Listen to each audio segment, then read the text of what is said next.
Përshëndetje të nderuar miq, do të flasim për lotarinë amerikane pas pezullimit të vitit kaluar.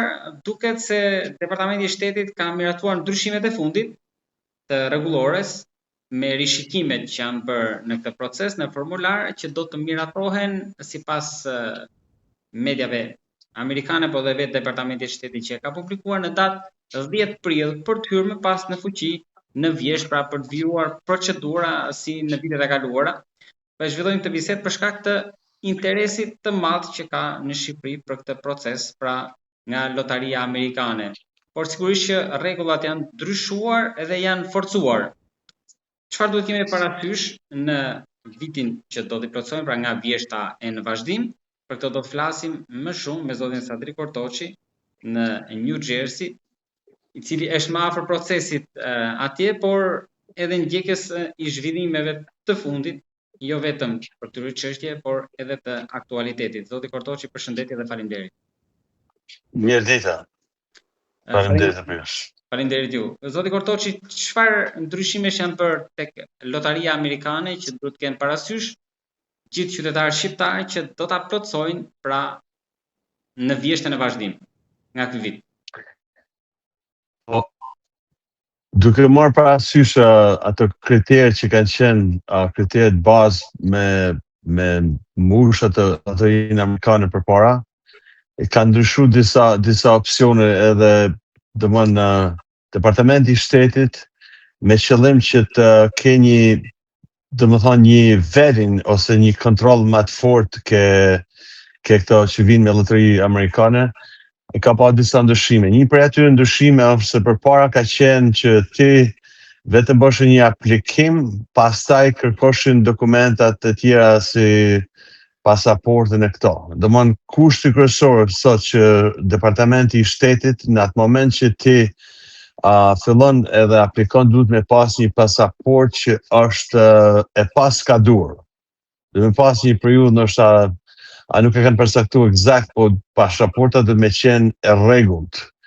Dhe në momentin që ti mush lotarinë amerikane që plotson format në internet apo përmes njerëzve të tjerë, duhet paraqesh kopjen e pasaportës, numrin e pasaportës që është e vlefshme. Përveç atyre kritereve tjera që kanë qenë përpara, domthonjë që ka qenë arsimi, dhe me qenë dikush me të suportu për një kohë, domthonjë që me të dhënë një garanci financiare nëse vjen këtu derisa të sistemosh me punë, me banese, me këto gjëra të tjera. Por kryesorja është diçka tek garancia financiare për të përfituar, duhet garanci financiare? Prapa ajo garancia financiare duhet me pas domthonjë thjesht një person ose familjar që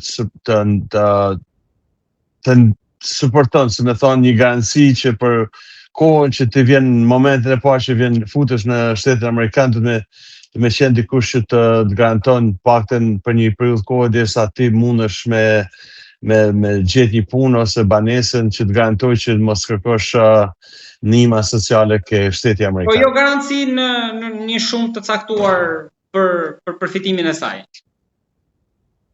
Ja, në vërtet ajo është thjesht për shembull nëse unë i jap dikujt një affidavit of support, si thonë, këta një garanci për një person, për shembull për ty nëse ti vjen në Amerikë, duhet me paraqit të ardhurat e mia, domthonjë që kam familjar, si me thonë, bashkë me bashkëshortën ose vetëm si do me qenë ose biznes, edhe garantoj që dylberi për një periudhë kohë nuk ka me pas probleme, paktën derisa dylberi të rregullohet për një periudhë 4-5 vjeçare. Por në shumicën e rasteve kjo nuk ka qenë problem, pasi kuptohet që ata njerëz që kërkojnë me ardhur nga Shqipëria edhe janë të shumtë, qëllimi i tyre është që të ikin edhe të vinë këtu për një jetë më të mirë, edhe në momentin e parë që vinë ata nuk di se ka në një prej atyre që ka kërkuar ndihmë sociale, se edhe sikur me kërkuar ndihmë sociale është pak si e vështirë në fillim kur ti akoma vetëm ke marrë një status me hyrje në Amerikë. Kështu që pjesa më e madhe, 99%, me njëherë sa vinë këtu kërkojnë punë edhe marrin banesat e veta dhe fillojnë mu nganu në shoqërinë amerikane. Ka specifikime për sa i përket shkollimit apo pra një migrim i kualifikuar, jo çfarëdo. Për trurin e kam thënë. Në vërtetë ajo ka qenë edhe përpara, duhet me pas një si thon ta, një CV ose rezume që të paktën ti ke një profesion ose ai profesioni që ke në Shqipëri ndoshta mu perfekcionu kur vish këtu, që ke mundësi me shku me perfekcionua, duhet me pas një diplom paktën të shkollës mesme, nuk mundesh me qenë domon person që ke ardhur thjesht, domon nuk ke kërkuar as shkollën e mesme të futesh në Amerikë. Kjo është domon ka qenë kusht edhe është kusht prap. Gjithë këto ndryshime janë bërë që mos me pas hile, si thon shqip, mos me bë mu fut njerëz me dokumenta fals, pasi dihet përpara njerëzit kanë kopjuar diplomat, kanë ndryshuar statutet, domethënë që ndoshta njeriu që s'ka shkuar asnjëherë në shkollë, domethënë s'ka marrë as mesën, kanë bërë dokumenta false edhe gjithë kjo ndryshim që ka bërë Departamenti i Shtetit është bërë me qëllim që të evitohen mundësi që njerëzit paraqesin dokumenta false. Domethënë kur procesi më i parë është që ti merr pasaportën, edhe ja çon edhe numrin e pasaportës, edhe kopjen e pasaportës bashkë me aplikimin që bëhet ke Departamenti i Shtetit. Sadri, për sa i përket numrit, janë vendosur limite, se përpara kemi qenë ndër vendet më shumë përfituese. Në këtë rast ka limita apo gjithçka si më përpara procesit?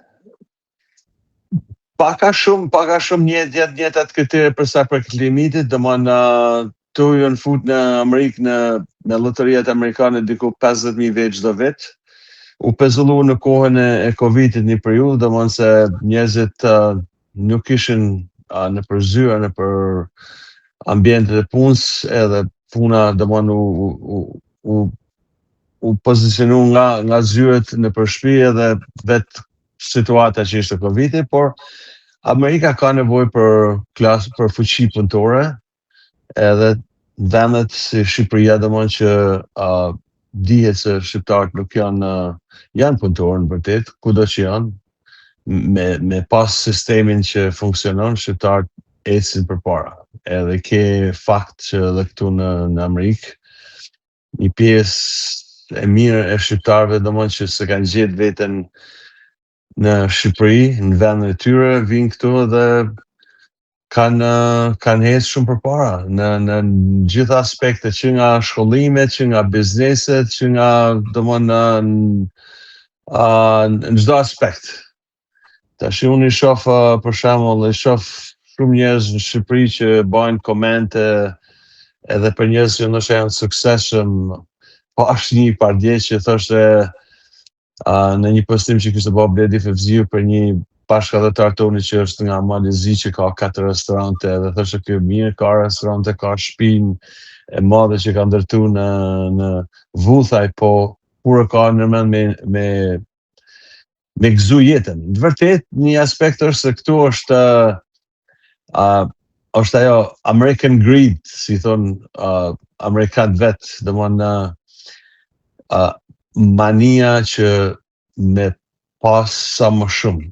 Vetvetiu është si thon ta American dream. Pasi i ke në Evropë, si më thonë, është komplet ndryshe, i ke në gjithë botën, njerëzit janë komplet ndryshe, ka një qasje tjetër ndoshta për sa përket asaj parave. Ndërsa këtu është nga që edhe emrin e ka, njerëzit luftojnë me pas sa më shumë makina të mëdha, shtëpinë e madhe, me shumë pushime, me pas mjaft, domethënë nëse një garderobë ndoshta që dikush në Evropë i ka 5 gjana, po i ka të sakta, këtu ke mjaft, domethënë se është konkurrenca është e madhe dhe çmimet janë në përgjithësi më të ulta se në shumë vende të botës për sa përket rrobave, ushqimeve, mundësia domethënë të jepet më e madhe, kështu që ajo luksi që ta jep Amerika domethënë nuk ta japin vendet e tjera. Por kështu është jeta, a kupton, nëse ti ke lënë vendin tonë, normalisht që për vetëm thjesht sa të kesh vetëm një jetë bazike, atër kur ti e lën vendin tonë, atër lufton për një jetë më të mirë. Këtu sistemi funksionon, ta jep atë domon që ti jep sistemit, ta jep mrapa. Këtu vlerësohet njeriu në bazë të asaj që jep.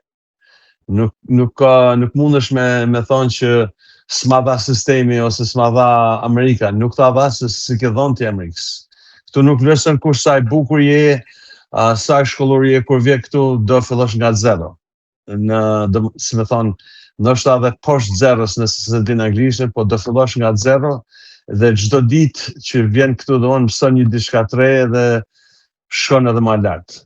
Kështu që njerëzit që punojnë kanë vullnet me shku në shkolla, me u edukua.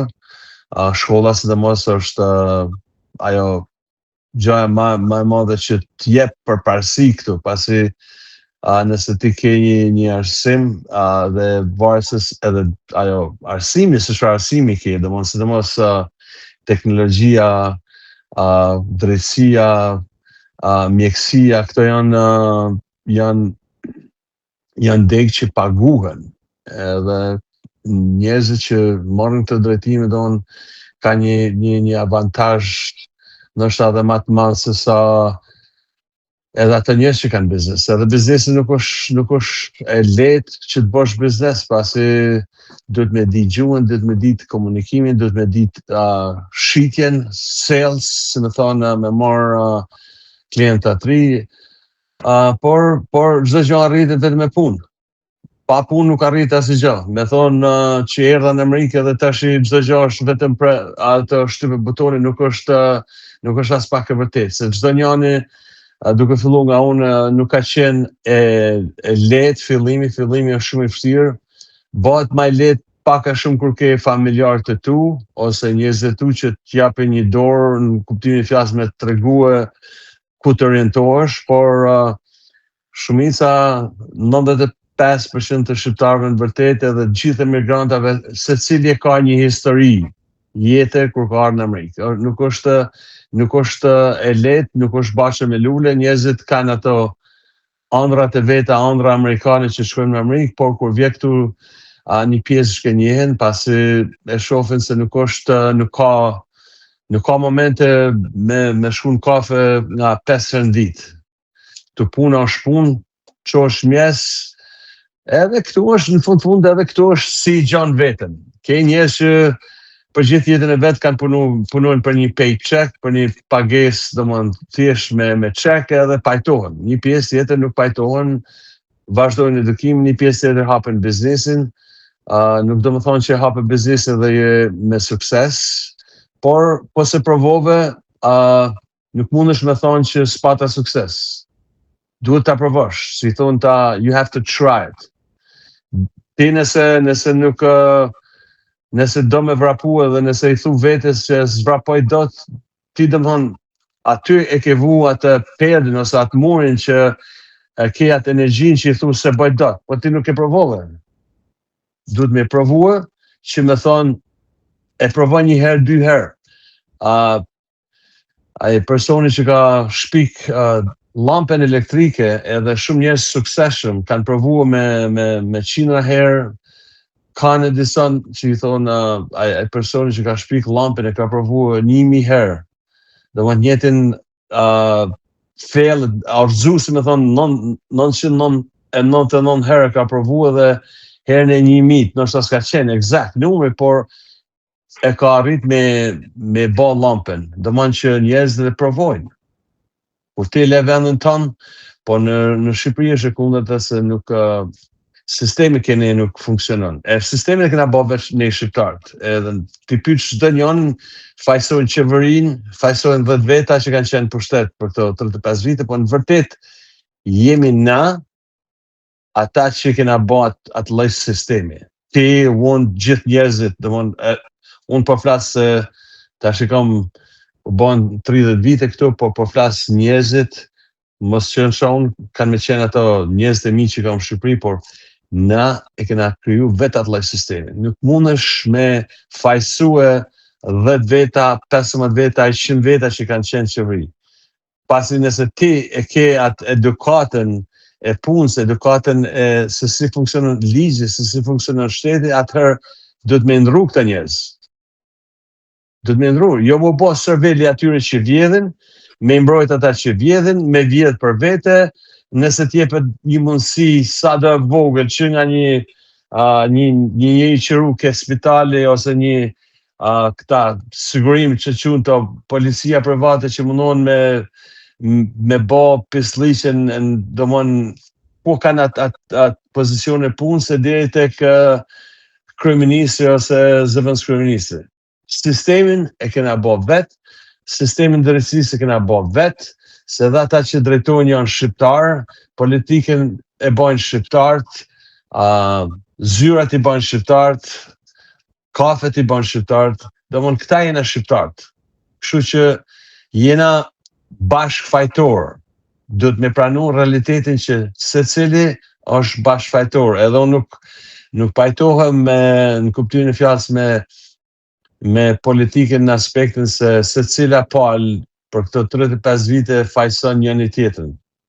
Në vërtet, kur vjen puna ke krahu i partive, normalisht ata bën që të kenë përkrahje në elektoratën e tyre, por në vërtet është faj i të gjithë shqiptarëve. Se të gjithë shqiptarët e kanë bërë sistem, kjo vjen nga mungesa e demokracisë që ka qenë gjithmonë e cënguar Shqipëri, edhe Ballkani në përgjithësi është si me thonë, shkosh edhe në Malzi, edhe në Maqedoni, edhe në Rumani, edhe në Bullgari, kanë një sistem pak më ndryshe, pa pak a shumë Ballkani është Ballkan.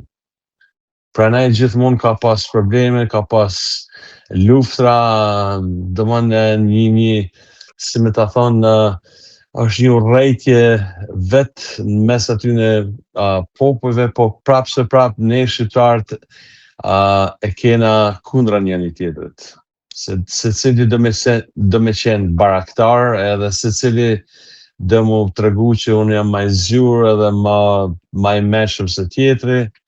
Edhe pra ne kena kështu kena punë, atër detyrohem me kërku vende që nuk është vendi unë me ikë mua ratis diku që tjena ndoshta dhe pak larg shqiptarve edhe krijojmë një jetë komplet tjetër. Por një gjë është dytëverë se njerëzit në filozofi derisa më shumë njerëzit i gëzohen një gjë kur vetëm e mendojnë, se me thonë e mendojnë atë ëndrrën amerikane ose atë ëndrrën gjermane, ka më shumë kënaqësi përpara se të shkosh. Ose, si me thonë, nëse e morëm shembull kështu ato festime që i bëshëm për vitin e ri. Kur vinte viti i ri që ishte koha, domethënë e vitit të ri, gjithë ajo kënaqësia ishte kur e mendoshim vitin e ri me ato tavolinën plot me portokall që i kishim ëndër, si me thonë, me pas paktën për ne verior ka qenë portokall, ka qenë kur në gjëshëm herën e portokallit edhe me një na kujtonte viti i ri. Kështu që ajo ëndra ose ajo kënaqësia është përpara se ndodhin gjërat. Kështu që kur vin këtu dhe kur shkojnë jashtë në për vende të ndryshme nuk është ajo kënaqësia se je ty përjetuar. Je ty përjetuar në vërtet. Kështu që këta njerëz që kanë ardhur në vërtet nuk e kuptojmë një gjë që ne që kena ardhur këtu e shtym një brez, ndoshta e shtym e majmë atë shqiptarin, edhe brezi tjetër ndoshta 20%, 30%, maksimumi 50%, por gjithë ta njerëz që kanë ikur nga Shqipëria është shumë e vështirë kur s'kan për të thyer. Edhe është për mua si shqiptar, unë kam ikë për vete, nuk mundem me i dhënë askujt mend vërtet, por nuk dëshiroj askush me ikë prej Shqipërie, se në atë moment që lën Shqipërinë, ai s'ka për të kthyer mbrapa. Nuk ka për të kthyer mbrapa se akoma Shqipëria nuk t'jep asnjë lloj sigurie. S'ka lidhje a ke miliona në Shqipëri, a je i varfër, Shqipëria nuk t'jep, kur ti nuk e ke jetën e sigurt, atëherë çdo gjë bëhet domthon çdo llogari që ke ta jep me ik për aty vende. Se jeta është një herë edhe me prit tash derisa të rregullohet Shqipëria, jeta iken tik, jeta e fëmijëve, kështu që nuk është mirë këtë fjalë që i them, por vetiu kushtet edhe sistemi që Shqipëri sot detyrojnë me ik. Domthon mënyra se si kena ndërtuar sistemin. Duke uruar me atë që thatë edhe ju që jo vetëm tikin, por shumë të kthehen, unë falenderoj shumë Sadri për bisedën, edhe për shpjegimet, për ndryshimet në lotarinë amerikane, ku interesi vazhdon të jetë i madh për shkak të atyre shkaqeve që ju i rënditët mjaft mirë më sipër, duke bërë një tablo të qartë edhe të saktë. Faleminderit shumë Sadri. Faleminderit, ju uroj një ditë mirë. Edhe ju.